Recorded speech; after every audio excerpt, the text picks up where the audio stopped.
In this session, I'm going to talk about decision paralysis and how we overcome it.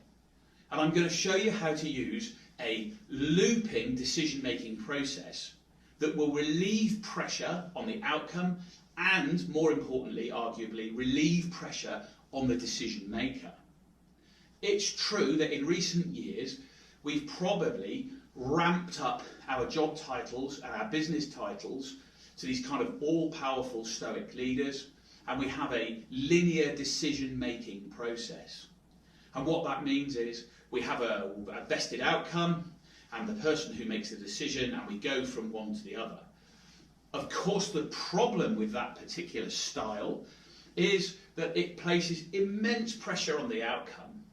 What if we've got this wrong? What if we're chasing the wrong outcome? What if we can't make this work? And the obvious tie-in to that is the enormous pressure that this places on the decision maker. If I get this wrong, my family are going to be in trouble, my business is going to go over, we're not going to make our targets, whatever that might look like for you. So it's critical that we remove that pressure. Also accept the fact that in any high pressure situation, we are not necessarily in the best either psychological or physiological condition to be making decisions. So we've got to find a way to alleviate some of those symptoms. Now then, as an American fighter pilot, arguably the American fighter pilot was a guy called Boyd. And he couldn't work out why American pilots in hugely superior aircraft, having undergone significantly more training than their enemy counterparts, were losing engagements. And he studied it, and he worked out that what was happening was the pilots were following this linear set process in response to a combat engagement. So in other words, the enemy aircraft would come in, the American pilot would be taught that you react in this way, they were then taught the enemy pilot will do this, and you'll come in high and above and over the top, and you'll win that engagement. The problem was that nobody told the bad guys. So what would happen is the enemy aircraft would roll in, the American fighter aircraft would roll in as taught, but then the enemy aircraft would then come in and roll away, and the American pilot would follow the rote training that he'd been shown, i.e. not responding to what was actually happening in front of them.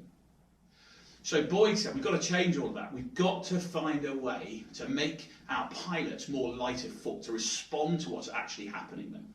And what he did is he came up with this system here, the one you can see here, the OODA loop system.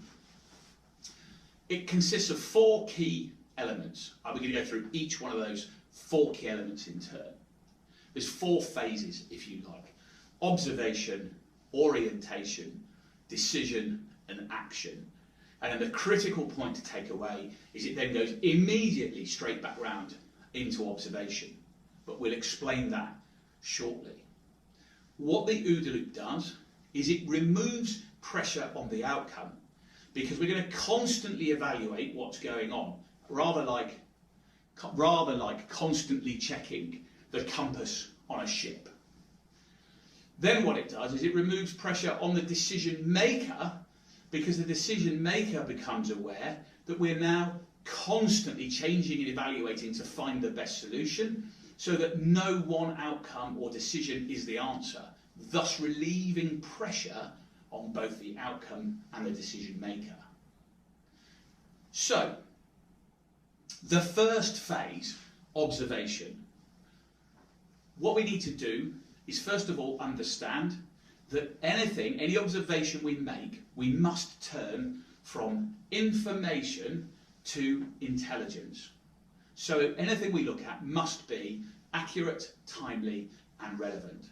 And ideally, from as many different sources as we can find, and focused on positive outcomes.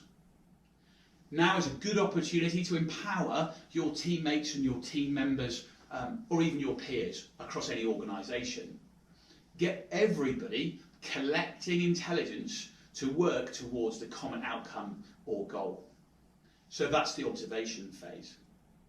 The next critical phase is to look at the evaluation phase, or the orientation phase, as Boyd wrote it up on his OODA loop system. So in other words, what we're now going to do is we're going to analyse what's actually happening in front of us based on the observations that we've made.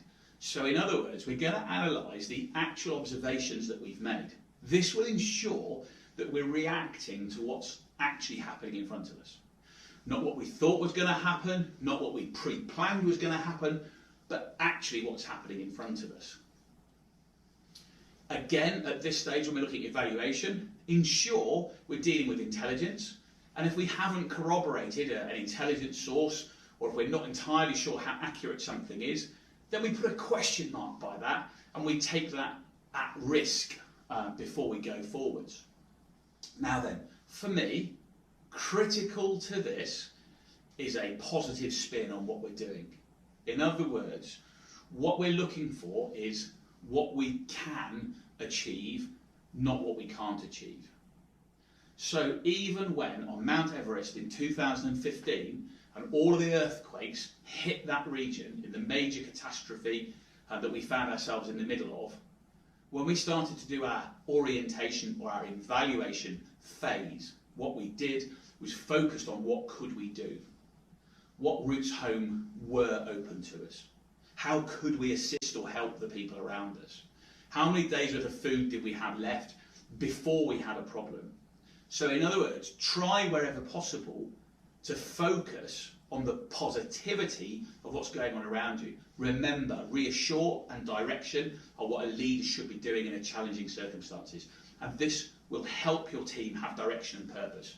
And it will stop them going into this catastrophic spin of can't do this, won't have that, don't have this, don't have that, this won't work. So your evaluation, where possible, should be positively focused in order to have the best possible outcome with your team.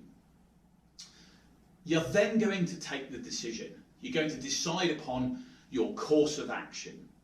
Remembering what we said earlier on, which is you're possibly not in the best situation to make a decision psychologically or physiologically. Again, not a criticism, just an observation. So always try to look at a minimum of 3 courses of action. This is good doctrine taught by the Royal Military Academy, Sandhurst.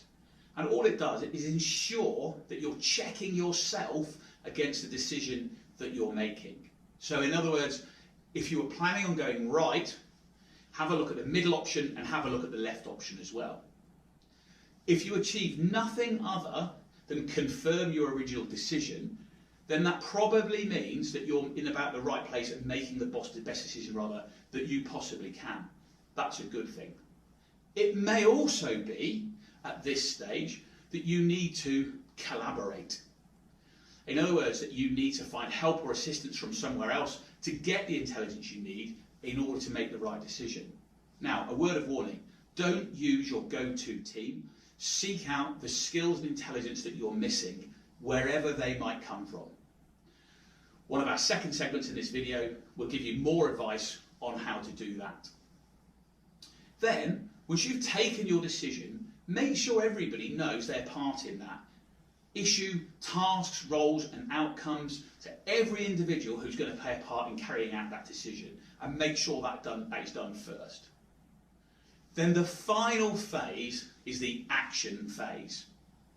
For me, this is probably where I've seen most things fall over. Remember, the purpose of the OODA loop style of decision making is that actually to relieve pressure on the decision maker and the outcome. But we must carry out the action as though our life depends upon it, to give that action the best possible chance of success.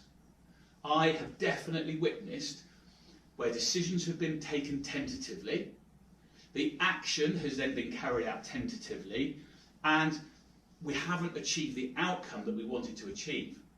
Not because it was the wrong decision, but actually because we just didn't give it the best possible chance of success because we carried it out tentatively. So carry out the decision phase like your life depends upon it, and then go back round into the observation phase. And what you're observing is the consequences of the action and the decision that you've taken out. Not what you thought was going to happen, but what is actually happening. That then provides further intelligence and you then go back into the evaluation phase, and you evaluate now what's actually happening, and around you go again. And if necessary, you adjust your decision and you adjust your action. So we have this continually evolving decision-making process where we're constantly adjusting the outcome of the decisions to what's actually happening around us. Every team member plays a part in that decision and that outcome, and we alleviate pressure. So from now on, use intelligence, not information. Do away with an autonomous linear decision-making process and adopt an OODA loop style of constant evaluation, decision, action, observation.